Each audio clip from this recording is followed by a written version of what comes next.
ওই হাসরের মাঠটা এত ভয়ঙ্কর, ওই দিন গুনাহগারদের মাথার উপরে সূর্যটা চলে আসবে, গুনাহগারের মাথার মগজগুলো টকবক করিয়া পড়তে থাকবে, জমিনটা তামা হয়ে যাবে, সূর্যের তাপে মানুষের মাথার মগজগুলো টকবক করে পড়তে থাকবে।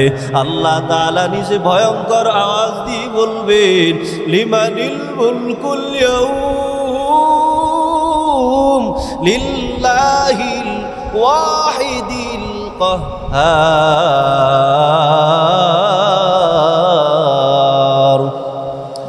গুনাহগারেরা ভয় পেয়ে যাবে, কোনো কথা বলতে পারবে না।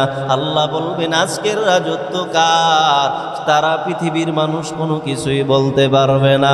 আল্লাহ তাআলা নিজে আবার আওয়াজ দিয়ে বলবেন, লিল্লাহিল ওয়াহিদিল কাহ্হার। আজকের দিনের রাজত্ব হলো মহারাগে রাগান্বিত আল্লাহ। ওই কিয়ামতের ময়দান এত ভয়ঙ্কর, ওই দিন মা সন্তানের পরিচয় দিবে না, সন্তান মায়ের পরিচয় দিবে না। ইয়াউমা ইয়াফিরুল মারউ মিন আখিহি ওয়া উম্মিহি ওয়া আবিহি। ওই দিন মা সন্তান থেকে পলায়ন করবে। উম্মতেরা কিয়ামতের ময়দানের ভয়ঙ্কর হালাত দেখিয়া বলবে, চলো কুদরত দারি বর কামাল, আনতা রব্বি আনতা হাসবি দুল জালাল, তুহি কাদের জলিলুল্লাহ জাহাদার, বহর হালে তুহি মেরা निगाहदार, या इलाही तू मेरा माबूद है, या इलाही तू मेरा माशूक है, हर गरीद नेके तू तैयार है, जो न मंगे उससे तू बेजार है। अल्लाह ताला एक दिन अजराइल के डाक दिया, बोलो अजराइल, সারা পৃথিবীর মানুষের জান তুমি কবজ করো, কারো জন্য কি কোনো দিন মায়া লাগে নাই? আজরাইল ডাক দিয়া বলে, আল্লাহ আমার তো কোনো দিন কারো জন্য মায়া লাগে না, তবে একদিন একটা মানুষের জন্য আমার বড় মায়া হয়েছিল। আল্লাহ বললেন, আজরাইল কে সেই ব্যক্তি, কার জন্য তোমার মায়া লেগেছে? আজরাইল বলে, আল্লাহ ওই যে সাদ্দাত এত সুন্দর করে জান্নাত বানাইলো, জান্নাত বানানোর পরে সাদ্দাত ওই জান্নাতের ভেতরে ঢুকবে, এমন সময় আল্লাহ তুমি বলেছিলে আমি যেন সাদ্দাদের রূহটা কবজ করে নিয়ে আসি। ওই সাদ্দাদের রূহ আনার জন্য আমি যখন গেলাম, ওই সাদ্দাত আমার কাছে এত বেশি আকুতি মিনতি করেছিল, আয় আল্লাহ ওই দিন সাদ্দাদের জন্য আমার বড় মায়া হয়েছিল। আজরাইলকে আল্লাহ বললেন, ও আজরাইল আর কারো জন্য কি তোর মায়া লেগেছে?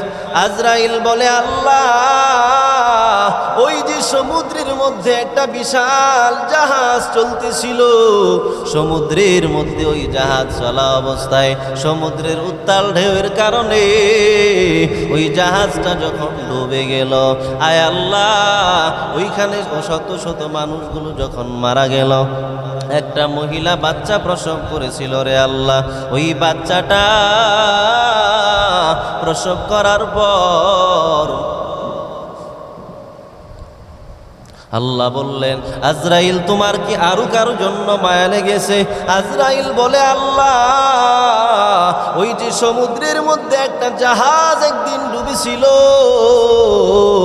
ওই জাহাজের মধ্যে শত শত যাত্রী ছিল, আমি সবার প্রাণ নিলাম, একজন মহিলা ছিল যে একটা বাচ্চা প্রসব করেছিল সমুদ্রের মধ্যে, আয় আল্লাহ তুমি যখন বলছো ওই মহিলার প্রাণ নেয়ার জন্য, তখন আমার খুব মায়া হয়েছিল। ওই যে বাচ্চাটা, ওই বাচ্চার মা কি যখন প্রাণ নেয়ার জন্য বলেছো আল্লাহ ওই বাচ্চাটাকে লালন পালন করবে, ওই বাচ্চা কাকে মা বলিয়া ডাকবে রে আল্লাহ, ওই বাচ্চার মায়ের প্রাণ নেয়ার জন্য আমার বড় মায়া লেগেছিল, আয় আল্লাহ আল্লাহ ওই বাচ্চাটার মায়ের জন্য আমার মায়া হয়েছিল। আল্লাহ এবার বললেন, আজরাইল তুমি কি জানো ওই বাচ্চার খবর কি তুমি এখন জানো? আজরাইল বলে, না না আল্লাহ জানি না, আমি তো এরপর আর তার খবর নিতে পারি নাই। আল্লাহ বললেন, আজরাইল ওই যে বাচ্চাটা ছিল ওই বাচ্চাটারে আমি কেমন করে নিয়েছিলাম তুমি কি জানো? ওই বাচ্চাটার জন্য আমি একটা তফতার ব্যবস্থা করে দিয়েছিলাম। তার একটা আঙুলের মধ্যে আমি আল্লাহ দুধের নহর জারি করে দিয়েছিলাম, আর একটা আঙুলে আমি আল্লাহ মধুর নহর জারি করে দিয়েছিলাম। ওই বান্দা ওই বাচ্চাটা সমুদ্রের কিনারায় আসছে, আমি রাজ পরিবারে তারে বড় করলাম। একটা সময় আমি তারে রাজা বানাইয়া দিলাম, বাদশা বানাইয়া দিলাম। ওই দিনের বাচ্চা যার জন্য তোমার মায়া লেগেছিল রে আজরাইল, ওই দিনের বাচ্চাটাই হলো আজকের এই সাদ্দাত। মৌত কাসিন কুল্লু নাসিন শারিবুন, কবরু বাইতিন কুল্লু নাসিন দাখিলুন। মরণ থেকে যতই পালাও, মরণ তোমায় নিবি ঘিরি। যদিও সুদূর আকাশ পানে লুকাও সেথায় লাগে সিঁড়ি। নদী পথে নৌকা চালাও ও মাঝি ভাই, বেলা ডুবার আগে আমি ওপার উঠতে চাই। ডুবে গেলে বেলারে আর উঠে না, ভেঙে গেলে মেলারে আর তো জমে না। সারাটা পৃথিবী শাসন করেছে বাদশা জুলকারনাইন। ওই জুলকারনাইন যেদিন দুনিয়া থেকে বিদায় নিয়ে চলে যাবে, ওই জুলকারনাইন সারা পৃথিবী শাসন করার পরেও কিছু নিয়ে যেতে পারে নাই। ওই জুলকারনাইন দুনিয়া থেকে বিদায় হওয়ার আগে ডাক দিয়ে বলে, ও আমার সন্তানেরা, ও আমার সন্তানেরা, আমার মরণের পর আমার দুইটা হাত তোমরা কাফন থেকে বের করে দিও। সন্তানেরা বাবার কথা অনুযায়ী তার মরণের পর দুইটা হাত কাফন থেকে বের করে দিল। দুনিয়ার মানুষেরা তাকাইয়া বলে, দেখ দেখ সারা পৃথিবী শাসন করেছে জুলকারনাইন, সারা পৃথিবী শাসন করার পরেও তার মনটা ভরে নাই। ওই জুলকারনাইন আজকেও তার দুইটা হাত দিয়া কি যেন চায়। সন্তানেরা ডাক দিয়া বলে, ও দুনিয়ার মানুষ তোমরা জানো না, আমাদের বাবা জুলকারনাইন আজকে দুই হাত বিছায়া কিছুই চায় না, বরং বুঝাইতে চায় আমি সারা পৃথিবী শাসন করার পরেও কিছু নিয়ে যেতে পারি নাই, তোমরাও কিছু নিয়ে যেতে পারবে না। এই জন্য ওই কবরটা বড় ভয়ঙ্কর ঘর। ওই কবরটা কারো জন্য হবে জান্নাতের বাগিচা, আবার কারো জন্য হবে জাহান্নামের গর্ত। মায়ার নবী রাহমাতুল্লিল আলামিন বলেন, আল কবরু ইম্মা রাউযাতুম মির রিয়াজিল জান্নাহ আও হুফরাতুম মিন হুফারিন নার। বাজান ওই কবরটা কারো জন্য হবে জান্নাতের বাগিচা, আবার কারো জন্য হবে জাহান্নামের গর্ত। ওই হাসরের ময়দানটাও হবে বড় ভয়ঙ্কর। নেককার যারা হবে তাদের আমলনামা আল্লাহ তাআলা ডান হাতে দিবে, ডান হাতে আমলনামা পাইয়া তারা খুশি হয়ে যাবে। আর যারা বাম হাতে আমলনামা পাবে তারা ওই দিন চিন্তিত হয়ে যাবে। ওই হাসরের মাঠটা এত ভয়ঙ্কর, ওই দিন গুনাহগারদের মাথার উপরে সূর্যটা চলে আসবে। গুনাহগারের মাথার মগজগুলো টকবক করিয়া পড়তে থাকবে, জমিনটা তামা হয়ে যাবে। সূর্যের তাপে মানুষের মাথার মগজগুলো টকবক করে পড়তে থাকবে। আল্লাহ তাআলা নিজে ভয়ঙ্কর আওয়াজ দিয়ে বলবেন, লিমানিল মুলকুল ইয়াউম লিল্লাহিল ওয়াহিদিল কাহ্হার।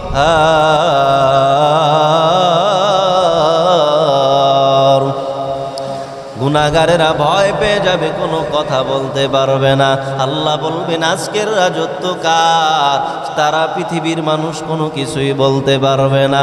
আল্লাহ তাআলা নিজে আবার আওয়াজ দিয়ে বলবেন লিল্লাহিল ওয়াহিদিল কাহ্হার, আজকের দিনের রাজত্ব হলো মহারাগে রাগান্বিত আল্লাহ। ওই কিয়ামতের ময়দান এত ভয়ঙ্কর, ওই দিন মা সন্তানের পরিচয় দিবে না, সন্তান মায়ের পরিচয় দিবে না।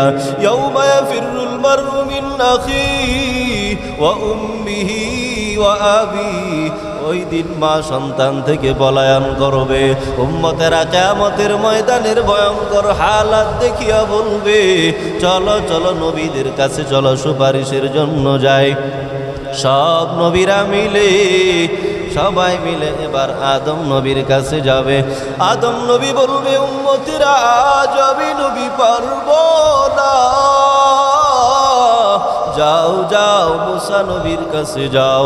মুসা নবী বলবে উম্মতেরা আজ আমি নবী পারবো না, যাও যাও ঈসা নবীর কাছে যাও।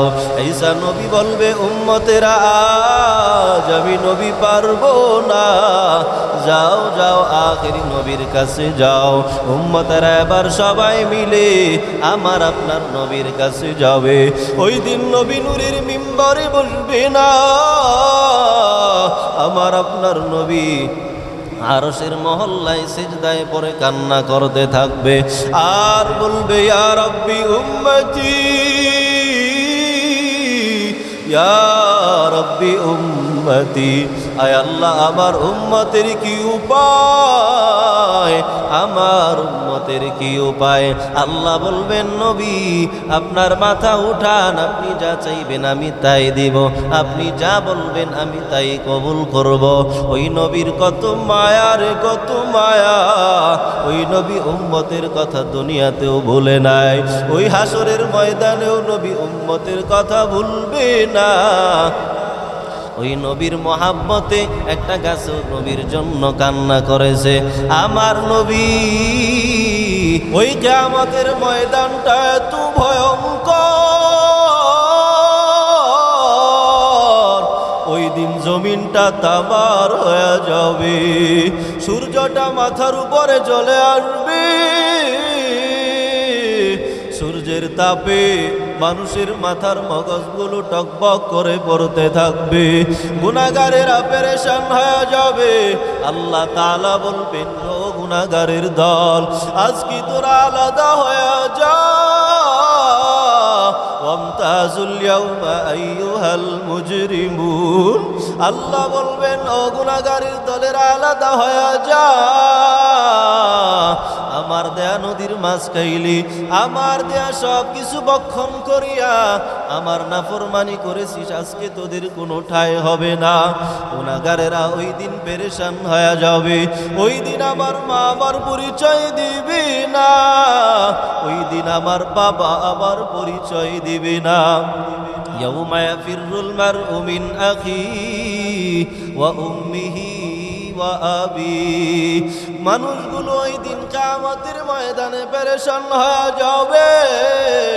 সবাই বলবে চলো চলো নবীদের কাছে যাই সুপারিশের জন্য। উম্মতেরা এবার সবাই মিলে আদম নবীর কাছে যাবে। আদম নবী বলবে উম্মতেরা আজ আমি নবী পারবো না, যাও যাও ঈসা নবীর কাছে যাও। ঈসা নবী বলবে উম্মতেরা আজ আমি নবী পারবো না, যাও যাও মুসা নবীর কাছে যাও। মুসা নবী বলবে উম্মতেরা আজ আমি নবীও পারবো না, যাও যাও আখিরি নবীর কাছে যাও। উম্মতেরা এবার সবাই মিলে আমার আপনার নবীর কাছে যাবে। সব নবীরা ওই দিন নূরের মিম্বরে বসা থাকবে, কিন্তু আমার আপনার নবী নূরের মিম্বরে বসবে না, না জানি উম্মত গুলো জাহান্নামী হয়ে যায়। আমার আপনার নবী রাহমাতুল লিল আলামিন আল্লাহ তাআলার আরশের মহল্লায় সিজদায় পড়ে কান্না করতে থাকবে আর বলবে ইয়া রব্বি উম্মতি, ইয়া রব্বি উম্মতি, আয় আল্লাহ আমার উম্মতের কি উপায়, আমার উম্মতের কি উপায়। ওগো নবীর উম্মতিরা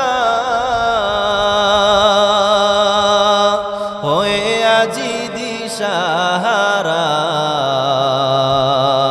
কোরআন হাদিসেরই চলো যখন যাহা চায় মনে নবী বিনে কে তরাবে ফুলসিরাত মিজানে নবী বিনে কে তরাবে ফুলসিরাত মিজানে এমন এতিম নবী আমার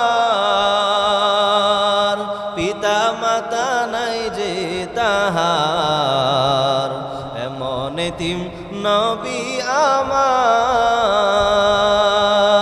পিতা মাতা নাই যে তাহার এরপরেও কত মারলো তারে দুশ্মনে নবী বিনে কে তারাবে ফুলসিরাত মিজানে নবী বিনে কে তারাবে ফুলসিরাত মিজানে এমন এতিম নবী আমার পিতা মাতা নাই যে তাহার এরপরেও কত মারলো তারে দুশ্মনে ওই নবী আমার মক্কা সারিয়া মদিনায় বিদায় আল্লাহ জানায় দিলেন নবী আমার আর মক্কায় থাকা যাবে না নবী আপনি মদিনার দিকে হিজরত করে চলে যান নবীকে আল্লাহ জানায় দিলেন নবী আপনার ঘরের চতুর্দিকে বেঈমানেরা অস্ত্র নিয়ে দাঁড়ায় আছে নবী আপনি বের হন আপনি হাতের মধ্যে এক মুষ্টি বালি নিবেন আর পড়বেন ইয়াসিনুল কুরআনিল হাকিম ইন্নাকা লামিনাল মুরসালিন আলা সিরাতিম মুস্তাকিম আমার নবী হাতের মধ্যে বালি নিয়া করিয়া ওইগুলো কাফেরদের দিকে সরে দিল আল্লাহ তাআলা তার কুদরতের মাধ্যমে সবার চোখে পৌঁছায়া দিল আমার নবী দুশমনদের থেকে বের হয়ে গেল ওই নবীকে